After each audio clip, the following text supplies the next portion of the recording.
దిల్ రాజుకు వరుస పరాజయాలు వెంటాడుతున్నాయి. అంతేకాకుండా దిల్ రాజు ప్రొడక్షన్ నుంచి వచ్చిన చిత్రాలు కూడా బాక్సాఫీస్ దగ్గర బోల్తా పడుతూ ఉండటంతో అసలు ఏం జరుగుతుందో ఆయనకు అర్థం అవ్వట్లేదని ఇండస్ట్రీలో టాక్.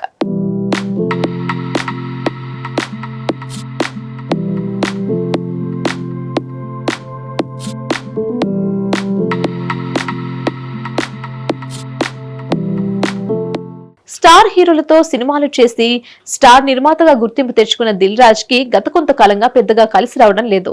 ఫ్యామిలీ స్టార్, లవ్ మీ చిత్రాలు దిల్ రాజ్ కి వరుస దెబ్బేశాయి.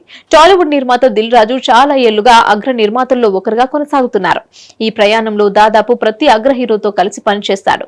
అతను మొదట డిస్ట్రిబ్యూటర్ గా ప్రారంభించారు. తర్వాత నిర్మాతగా కూడా మంచి గుర్తింపు పొందారు. నిర్మాతగా పరాజయాలు చవి చూసినా వాటి నుంచి ఎప్పటికప్పుడు కోలుకున్నాడు.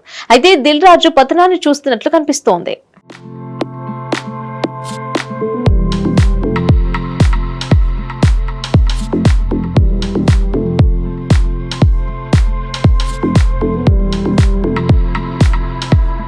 ఇటీవల ఆయన చేసిన చిత్రాలన్నీ పెద్దగా ప్రభావం చూపలేదు. ఆయన కూతురు నిర్మించిన బలగం మాత్రమే లాభాలను ఆర్జించి మంచి హిట్ గా నిలిచింది.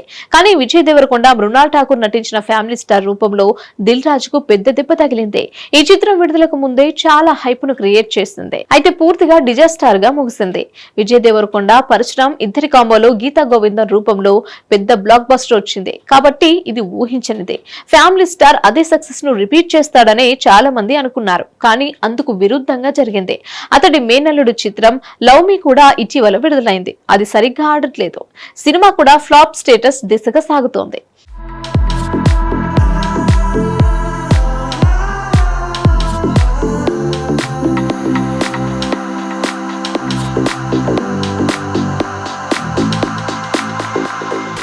దిల్ రాజు మరో సినిమా రామ్ చరణ్ నటిస్తున్న గేమ్ చేంజర్ షూటింగ్ పార్ట్ కోసం చాలా సమయం తీసుకుంటోంది. శంకర్ దర్శకత్వం వహించిన ఈ చిత్రం దిల్ రాజు ప్రేక్షకులను విడుదలకు ముందే నిరాశకు గురి చేస్తోంది. వరుస వైఫల్యాలు ఆయనకు కిందకు లాగేస్తున్నట్టు తెలుస్తోంది. కాబట్టి దిల్ రాజు కూడా సినిమా ఫలితం కంటెంట్ పై దృష్టి పెట్టాలి. దిల్ రాజు కూడా దూకుడుగా చిన్న బడ్జెట్ సినిమాలు చేయడం మానేశాడు. అతను నిలదొక్కుకోవడానికి ఈ సెగ్మెంట్ లో పునరాగమనం చేయాలి.